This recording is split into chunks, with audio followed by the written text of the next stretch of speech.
चलती हूँ। आज रात के लिए बुलबुल यहीं रुकेगी। यहाँ रहेगी तो कोई बात होगी तो मुझे बता सकती है, इन्फॉर्म कर सकती है। और यहाँ रहेगी तो आप लोगों को भी थोड़ा बेहतर लगेगा। बाकी गाड़ी भेज दूंगा मैं कल लेने के लिए। कोई बात नहीं थानेदार साहब, मैं बस से आ जाऊंगी। ठीक है।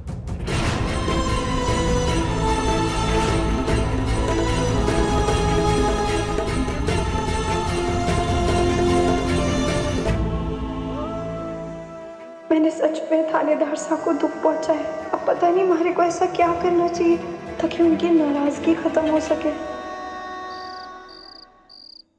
बाबा साहब, इससे से बाबा साहब इतना मत सोचिए। थानेदार साहब ने कहा ना वो सब संभाल लेंगे, सब ठीक हो जाएगा। आपको बहुत घाव लगा है, लाइए मैं इस बर्फ की थैली से ना आपकी सिकाई कर देती हूँ।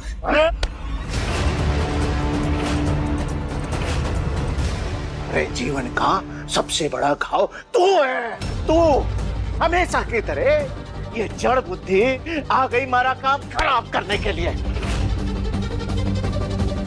क्या कर रहे हैं आप लाडो? अरे थारी लाडो ने ना सारा बना बनाया काम खराब कर दिया हमारा, समझी? तो क्या फायदा हुआ गुंडों से खुद को पिटवाने का, जब हमारा अपना सिक्का ही खोटा निकला। बाबा साहब, आपने अपने आप को जानबूझकर पिटवाया गुंडों से? क्यों? अरे आप हम सबको बेवकूफ बना रहे थे। आप हमारे पति के ओहदे का गलत फायदा उठाना चाहते थे। मारा पति, मारा पति, मारा पति। अरे किस काम का है थारा पति? और सुन,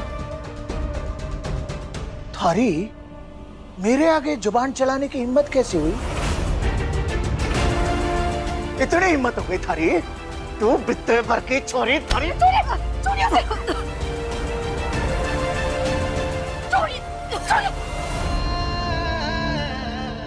लाडो, अरे कबर सा करके जिसकी इतनी आओ भगत की, वो किस काम का निकला? और सुन, अगर उन कागजात पे दस्तखत ना किए ना थारे पति देव साने, तो फिर ये समझ ले ये जो हवेली है ना बच्ची खुची, वो भी हड़प लेंगे वो गुंडे। और थारी माँ का सिंदूर मिटा देंगे, जान ले लेंगे हमारी। बोले जा रहे भगवान के लिए चुप हो जाइए। समझ नहीं आ रहा ना तुम लोग को? मैं समझाता हूँ। बाबा साहब, लाडो, आप शांत हो जाइए। यही चाहते हो ना तुम लोग? यही चाहते हो ना?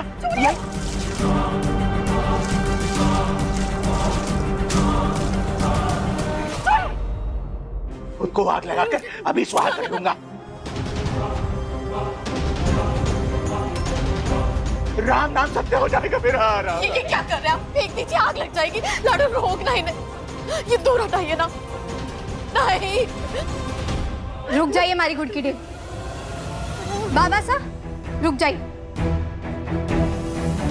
बुलबुल, अकल आ गई थारी लाडो को।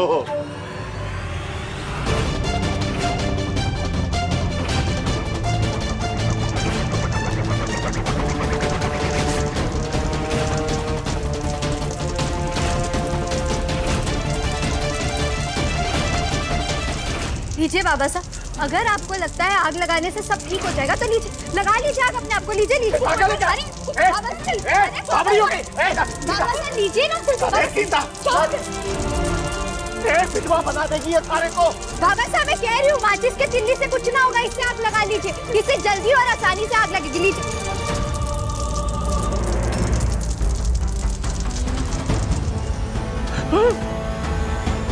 क्या करने जा रही थी तू? बाबा साहब वो थारे। मैं जानती हूँ बाबा साहब, लेकिन एक नंबर के कायर है कायर। हर बार अपने आप को आग लगाने की धमकी देते, लेकिन क्या आज तक इन्होंने अपने आप को आग लगाई?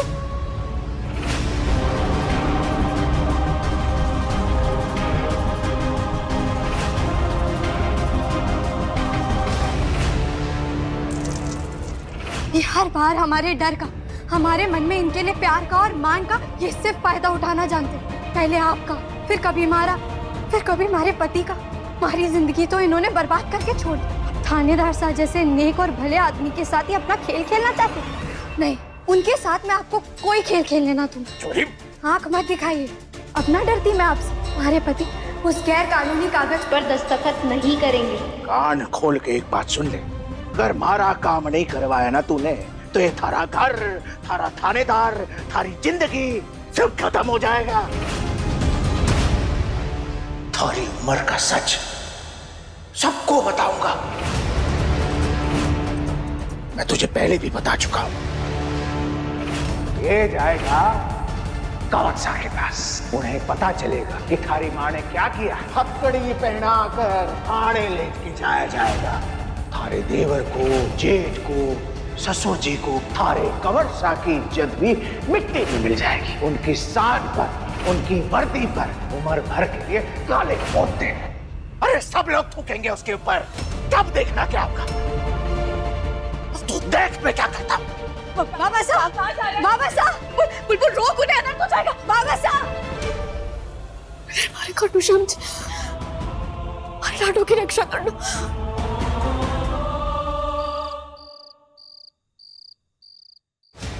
एसीपी वीर, हमें मिस्टर वरदान को गिरफ्तार करना पड़ेगा।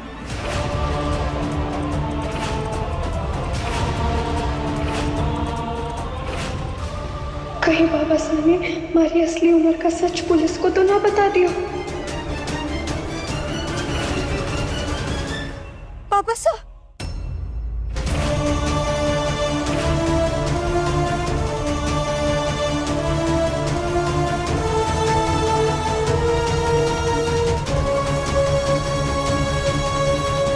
आप सबको मालूम था कि एक नाबालिग लड़की की शादी करवाना कानूनन अपराध है।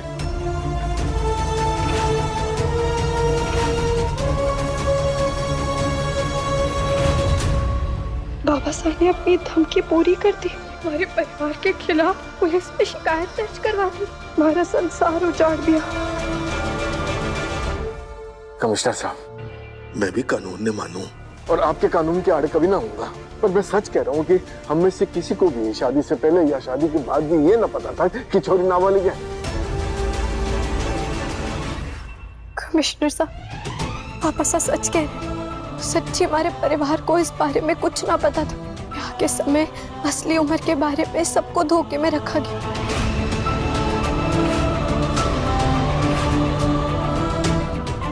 मुझे खुद भी ना पता था कि मैं माफ करिएगा कमिश्नर साहब, हमें नहीं पता था कमिश्नर साहब कि जिस शादी का भाग हम बनने जा रहे हैं वो गैर कानूनी है। हम तो खुद वो बीतनी की सास ज्योति जो इनकी बहन है उसे कब से ढूंढ रहे हैं। समझ में नहीं आ रहा कि सारा परिवार कहाँ चला गया।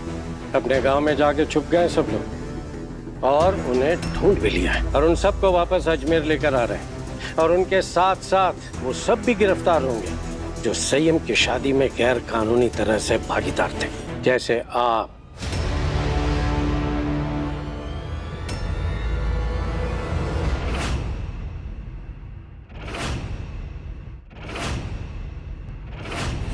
एसीपी वीर, तुम तो कानून को अच्छी तरह से जानते हो। तुम्हारे बुआ की फैमिली ने अपने बेटे संयम की शादी एक नाबालिग लड़की से करके बहुत बड़ा अपराध किया है, क्योंकि तुम्हारे पिता का as a witness marriage register में साइन है, इसलिए इन्हें गिरफ्तार करना ही पड़ेगा।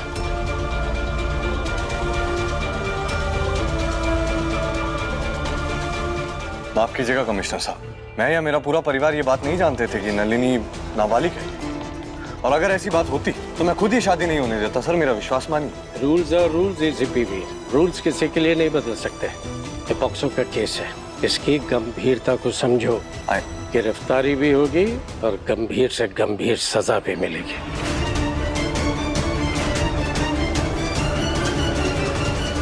हमारी कुड़ की ढीली की कसम कमिश्नर साहब, हम में से कोई भी इस बारे में कुछ ना जानता था, वरना हम ऐसी शादी का हिस्सा ही ना बनते।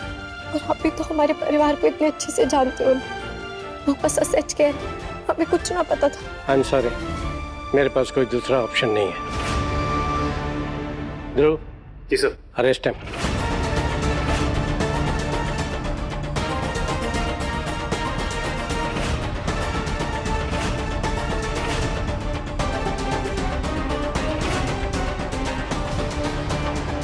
मैं पापा सा को जेल की हवा भी सांस ना लेने दे सकती। मैंने कुछ करना होगा। ध्रुव,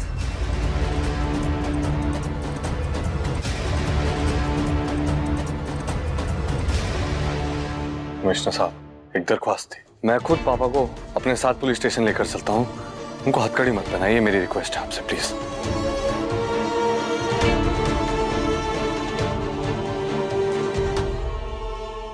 पापा, मैं जानता हूँ आप निर्दोष हैं, लेकिन फिलहाल मेरे हाथ बंधे हुए हैं। मैं आपको निर्दोष साबित करूंगा। फिलहाल के लिए मेरे साथ पुलिस स्टेशन चलिए प्लीज।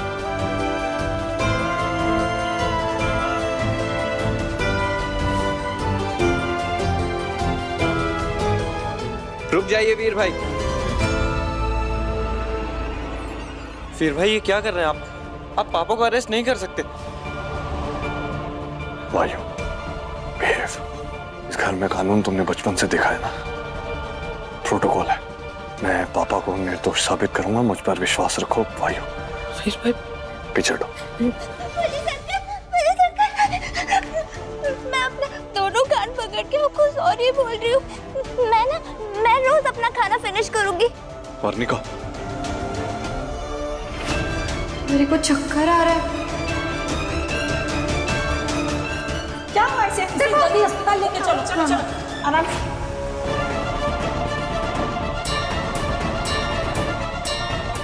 मिस्टर वरदान, चलिए।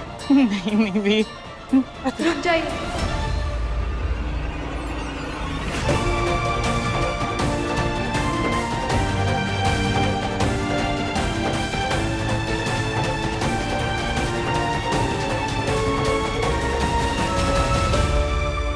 क्या हुआ? क्या करना चाहती हो तुम? थानेदार साहब, आप अपना पुलिस वाला फर्ज निभा रहे हैं ना, तो हमारे को भी बीतने वाली ड्यूटी करने दीजिए। कमिश्नर साहब, हमारे घर से कोई भूखा ना जाता और हमारे पापा साहब सुबह से भूखे। बस 5 मिनट दीजिए, 5 मिनट में बस उन्हें कुछ खिला देती हूँ। आप चिंता मत करो, जेल में खाना मिल जाएगा। अरे, जेल की रोटी खानी पड़ेगी और जेल का ही पानी पीना पड़ेगा? ना ना ना ना, माना आप रोज जेल में रहते हैं, हमारा मतलब है आप जेल के बाहर रहते हैं ना, क्या कभी आप जेल के अंदर गए? क्या वहाँ का खाना आपने कभी खाया? नहीं ना, आप तो टिफिन लेके जाते, आपको जेल में रहने का अनुभव तो ना होगा। लेकिन मन्ने है, मारे को जेल के बारे में कुछ भी पूछे, मारे को सब पता। और ये भी पता कि वहाँ का खाना कितना बेस्वाद होता है। हमारे पापा सब वहाँ का खाना ना खा पाएंगे, और अगर खाना नहीं खाए तो दवाई ना खा पाएंगे। कमिश्नर साहब, हमारी आपसे विनती है कि बस थोड़ा सा खाना खिला देने दीजिए उन्हें। देखिए, हमारे साथ साथ दुनिया भर की जितनी भी बींदनियां हैं ना, उनकी इलाज अब आपके ही हाथ में। अगर पापा साहब बिना खाए गए तो मासा की कीर्तन पार्टी में उनकी सहेलियां हमारे को ताने देंगी कि कैसी बींदनी अपने ससुर को बिना खाए भेज दिया। आप इतने कठोर, कड़क, निर्दयी, निर्मम नहीं है ना? नहीं है ना? ऐसे खिला दो। फाइन फाइन, जो खिलाना जल्दी खिला दीजिए, हमें वक्त पे पुलिस स्टेशन पहुंचना है। हाँ, अभी जल्दी? यूं बस मैं खिला देती हूँ बाबा साहब को। आइए, बैठिए, आइए। जेन्युइनली सॉरी सर, बैठिए। मुझे खाने को मैं रुकना आपको नहीं खिला चाहिए देती था। हूँ। अब आपको पूरी सब्जी पसंद है ना? पूरी भाजी। ये लीजिए।